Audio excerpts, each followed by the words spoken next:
ओम नमो भगवते वासुदेवाय। ओम नमो भगवते वासुदेवाय। ओम नमो भगवते वासुदेवाय। नारायणं नमस्कृत्यं नरं चैव नरोत्तमं देवीं सरस्वतीं व्यासं ततो जयमुदीरये। नष्टप्रायेषु अभद्रेषु नित्यं भागवत सेवया भगवती उत्तम श्लोके भक्तिर्भवती नैष्ठिकी। ग्रंथ श्रीमद् भागवतम की स्कंद 3 अध्याय 32 श्लोक संख्या 23। वासुदेवे श्री कृष्ण के प्रति भगवती श्री भगवान भक्ति योग प्रयोजितः की गई जनयति उत्पन्न करती है आशु तुरंत वैराग्यम विरक्ति ज्ञानम ज्ञान यत् जो ब्रह्म दर्शनम आत्म साक्षात्कार।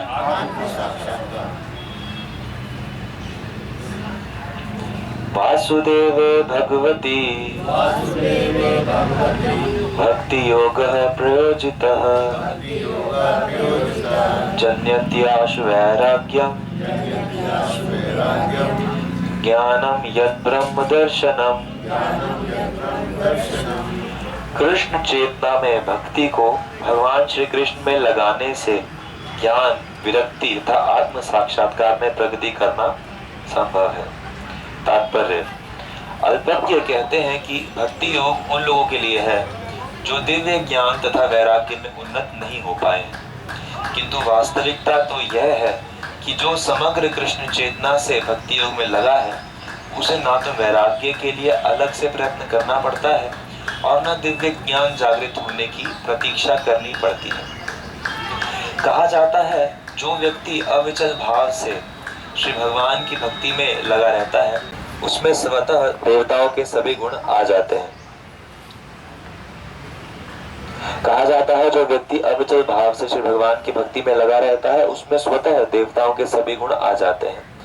कोई यह अन्वेषण नहीं कर सकता कि ये गुण भक्तों में कैसे आते हैं, किंतु होता यही है।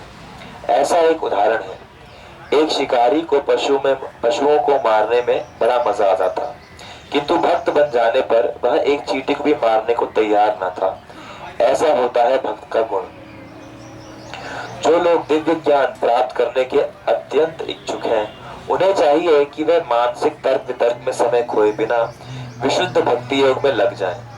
परम सत्य विषय ज्ञान के बारे में किसी निश्चित मत तक पहुंचने में इस श्लोक में आया हुआ ब्रह्म दर्शनम शब्द अत्यंत महत्वपूर्ण है। इस शब्द का अर्थ है अध्यात्म का अनुभव या ज्ञान। भगवान श्री वासुदेव की सेवा करने वाला ही ब्रह्म को समझ सकता है। यदि ब्रह्म निराकार है तो दर्शनम अर्थात प्रत्यक्ष दर्शन करने का प्रश्न ही नहीं उठता। दर्शनम तो पूर्ण पुरुषोत्तम भगवान वासुदेव के देखने को बताता है। जब तक देखने वाला तथा देखे जाने वाला दर्शनीय व्यक्ति ना हो तब तक दर्शनम नहीं हो सकता। ब्रह्म दर्शनम का अर्थ यह है कि जो ही मनुष्य पूर्ण पुरुषोत्तम भगवान को देखता है उसे तुरंत निराकार ब्रह्म की अनुभूति हो जाती है। भक्त को ब्रह्म की प्रकृति जानने हेतु अलग से प्रयास करने की आवश्यकता नहीं रहती। इसकी पुष्टि श्रीमद् भगवद गीता से भी होती है। ब्रह्म भूयाय कल्पते। भक्त तुरंत परम सत्य में अनुभूति प्राप्त हो जाता है। तो यहाँ बताया जा रहा है कि किस तरह से ज्ञान और वैराग्य जो है वो भक्ति के साथ अपने आप ही पैदा होते हैं। और यही ऐसा ही श्लोक भागवतम के पहले स्कंद में भी है कि वासुदेवे भगवती भक्ति योग प्रयोजिता जन्यत्याशु वैराग्यम ज्ञानम च यद अहेतुकम। वहां पर इस तरह से कहा गया कि भगवान की भक्ति से ज्ञान और वैराग्य जो है वो अपने आप पैदा होता है, इसके लिए अलग से प्रयास करने की आवश्यकता नहीं होती। और जैसा कि हम लोग भागवत के महात्म्य में भी सुनते हैं कि भक्ति के पुत्र है ज्ञान और वैराग्य। तो जैसा कि भागवत महात्म्य में आता है कि नारद मुनि वृंदावन में एक बार जब विचरण कर रहे थे तो उन्होंने देखा कि एक जवान स्त्री दो बूढ़े पुरुषों के ऊपर विलाप कर रही है। तो उन्होंने पूछा कि आप कौन है और आप ये दोनों पुरुष कौन है और आप क्यों रो रही हैं? तो उन्होंने कहा कि मैं तो भक्ति हूं और ये दोनों मेरे पुत्र हैं। तो माँ जवान है और पुत्र दोनों बूढ़े हो गए। तो उन्होंने कहा कि ऐसा क्यों? तो उन्होंने कहा कि कलयुग के प्रभाव से हम तीनों ही बूढ़े हो गए थे, तो हम दक्षिण में हम पैदा हुए, भ्रमण करते हुए भारत में इधर उधर आए, यहाँ पर वृंदावन में आने के बाद मैं तो जवान हो गई, लेकिन मेरे पुत्र दोनों अभी भी बूढ़े हैं, वृद्ध हैं। तो आप कुछ ऐसा करिए जिससे कि ये दोनों भी जवान हो सके। तो वो सामान्य नर स्त्री तो है नहीं, तो ज्ञान और वैराग्य। तो नारद मुनि को समझ में आया कि ज्ञान और वैराग्य की पुष्टि करनी होगी जिससे कि ये दोनों भी जवान हो सके। तो उन्होंने सारे वेद, सारे पुराण, शास्त्र सब सुना दिए, कुछ फर्क ही नहीं पड़ा। समझ में नहीं आया कि अरे ऐसा। तो उन्होंने कहा कि आप मुझे कुछ समय दीजिए, मैं पता करके आता हूँ और क्या किया जा सकता है। तो वो सोच रहे थे घूमते घूमते कि कोई संत मिले जिससे मैं पूछूं कुछ ऐसा हो। तो उस समय से वहां पर 4 कुमार आ रहे थे जो ब्रह्मा जी के 4 पुत्र हैं।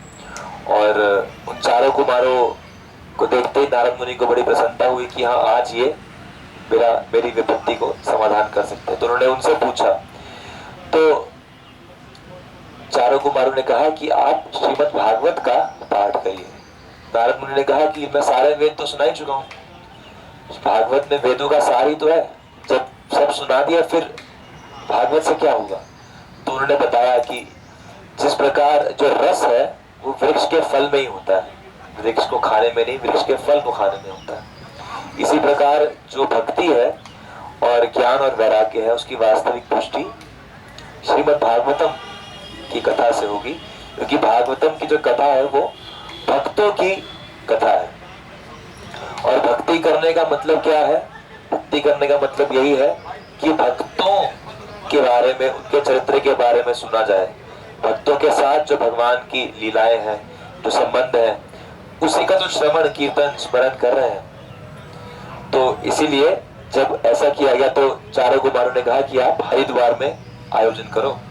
तो वहां पर नारद मुनि ने भागवत कथा का आयोजन किया और वहां पर अलग से उन्हें बुलाना नहीं पड़ा। जैसे ही कथा प्रारंभ हुई तो भक्ति, ज्ञान, वैराग्य सब वहां पर प्रकट हो गए और तीनों अपनी बिल्कुल जवान अवस्था में प्रकट हो गए। तो इसी तरह से ये बताया गया, प्रभुपाद जी जो कह रहे हैं कि भक्त को केवल भक्ति करने पर ध्यान देना चाहिए, बाकी सब अच्छे गुण उसके अंदर धीरे धीरे भक्ति के प्रभाव से ही विकसित हो जाएंगे। क्योंकि भक्ति का मतलब ही ये है कि गुण विकसित करना, भक्ति और कुछ है ही नहीं।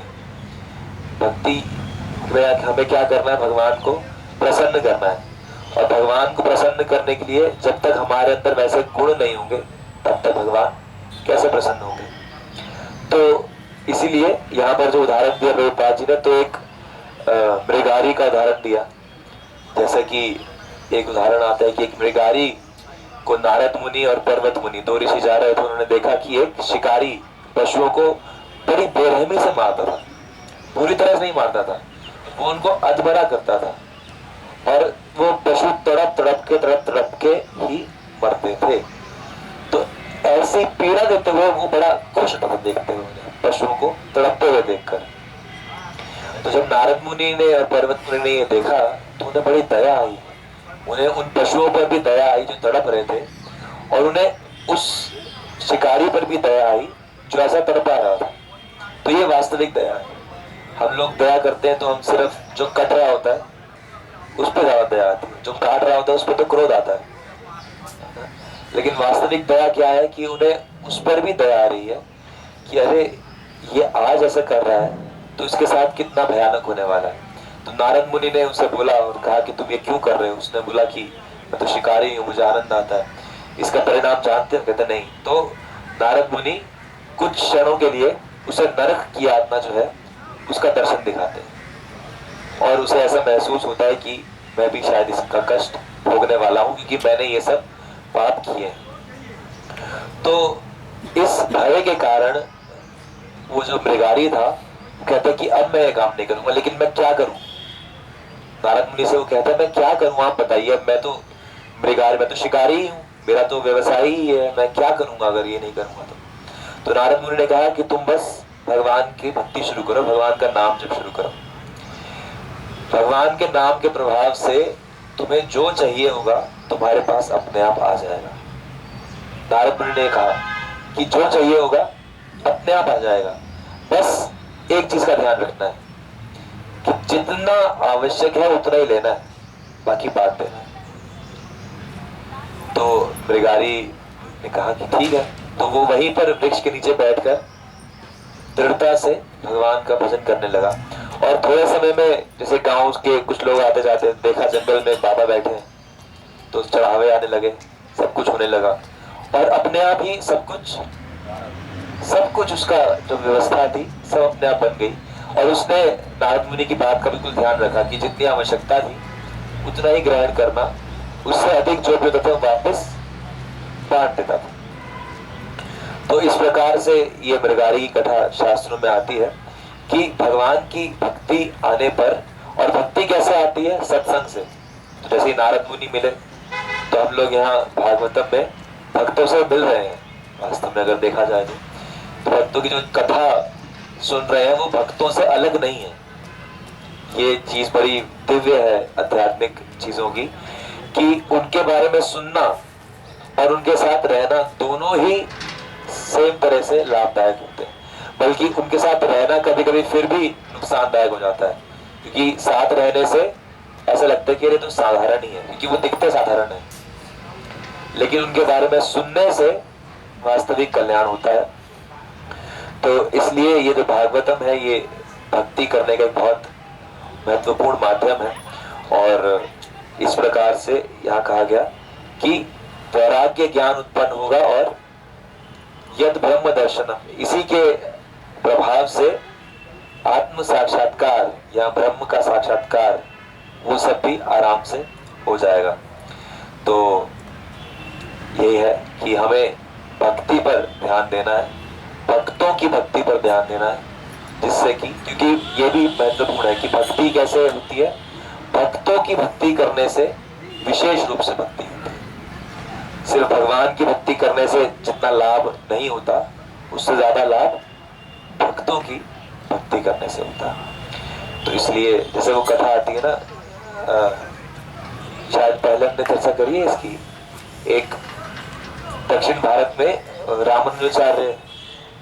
रामानुजाचार्य का जो आश्रम था, तो वहां पर रोज एक बूढ़ी अम्मा दूध की सेवा करती थी। तो करती थी और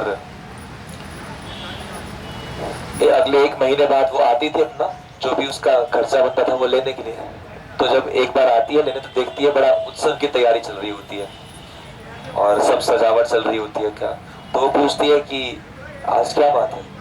कहते हैं आज बड़े महाराज जी आने वाले। कौन बड़े महाराज जी? रामानुजाचार्य जी आने वाले। अच्छा। तो वो जो वहां पर उस समय थे वो कहते हैं चलो तुम तो अपनी लो, तुम्हारे महीने के इतने बनते हैं धन। नहीं नहीं, आज मैं नहीं लूंगी, आज तो मैं बड़े महाराज से लूंगी। तो कहते हैं अरे ले लो, तुम्हें क्या करना, बड़े महाराज जी इतने लोग होंगे मिलने के लिए, इतने भक्त होंगे और तुम नहीं नहीं। वो अड़ गई। तो बाकी लोग भी आश्रम वाले क्या करते हैं, तो वो वही बैठी रही। और जब आए रामानुजाचार्य तो उन्होंने देखा कि ऐसे एक बूढ़ी अम्मा प्रतीक्षा कर रही है। तो वो गई, बुलाया गया कि अच्छा ठीक है क्या बात है। तो कहती है इनका वेतन दे रहा है, आश्रम वालों ने बताया। तो मासिक जो था इकट्ठा करके रामानुजाचार्य देने लगे। तो नहीं नहीं, मुझे ये नहीं चाहिए, आज आप आए हो तो मुझे तो आज ये चाहिए कि आप लिखित में मुझे दो कि मैंने इतने महीने इतने समय ठाकुर जी की दूध की सेवा की है। क्योंकि आप जैसा भक्त अगर लिखकर मुझे देगा और वो मैं अपने पास संभाल के रखूंगी तो मुझे पूरा विश्वास रहेगा, निश्चित रहूंगी मैं कि मुझे कोई हानि नहीं हो सकती, क्योंकि एक मेरे पास एक भक्त का वचन है। तो इस प्रकार से भक्तों की जो भक्ति है, भक्तों का जो सम्मान या उनकी सेवा है, वो भगवान की सेवा से भी विशिष्ट माना जाता है। तो इस प्रकार से हमें ऐसी मानसिकता अपने अंदर बनानी है और भक्ति का श्रीमद् भागवतम की। काली रे मोहे लागे वृंदावन को, काली रे मोहे लागे वृंदावन लागे वृंदावन को, सखी रे मोहे लागे वृंदावन को, लागे वृंदावन को, सखी रे मोहे लागे वृंदावन को।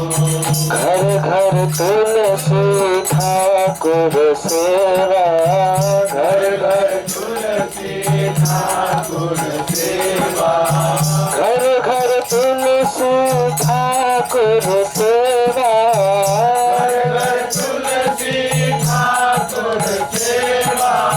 दर्शन गोविंद जी को, दर्शन गोविंद जी को, अलीरी मोहे लागे वृंदावन को, अलीरी मोहे लागे वृंदावन को, अलीरी मोहे लागे वृंदावन को, अलीरी मोहे लागे वृंदावन को।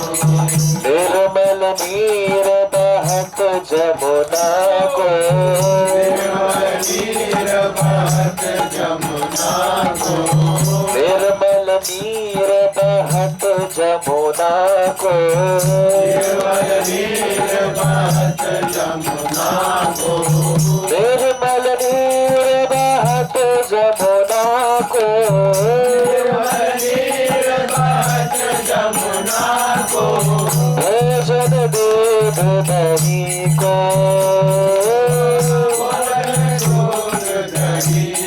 अलीरी मोहे लागे वृंदावन को,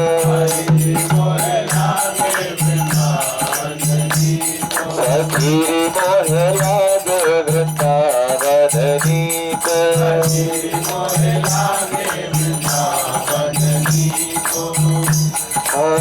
रतन सिंहासन आप विराजे, रतन सिंहासन आप विराजे, रतन सिंहासन आप विराजे, आप विराजे। मुकुट धरो तुलसी को, मुकुट धरो तुलसी को, अलीरी मोहे लागे वृंदावन को, मोहे लागे वृंदावन को, अलीरी मोहे लागे वृंदावन को, मोहे लागे वृंदावन को। कुंजन कुंजन फिरत राधिका, कुंजन फिरत राधिका, कुंजन कुंजन फिरत राधिका, कुंजन फिरत राधिका, कुंजन कुंजन फिरत राधिका, कुंजन फिरत राधिका। शब्द सुनत मुरली को, अलीरी मोहे लागे वृंदावन को, अलीरी मोहे लागे वृंदावन को।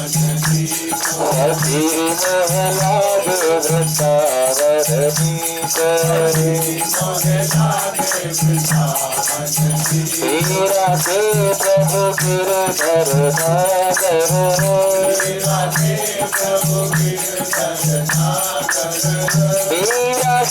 प्रभु गिरधर नागर,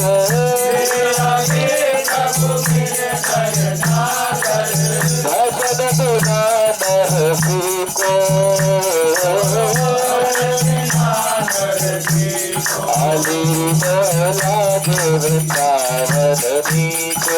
मोहे लागे वृंदावन जी को सखी मोहे लागे वृंदावन जी को मोहे लागे वृंदावन जी को आलिरी मोहे लागे वृंदावन जी को मोहे लागे वृंदावन जी को नमस्ते नरसिंहाय नमस्ते नरसिंहाय बोला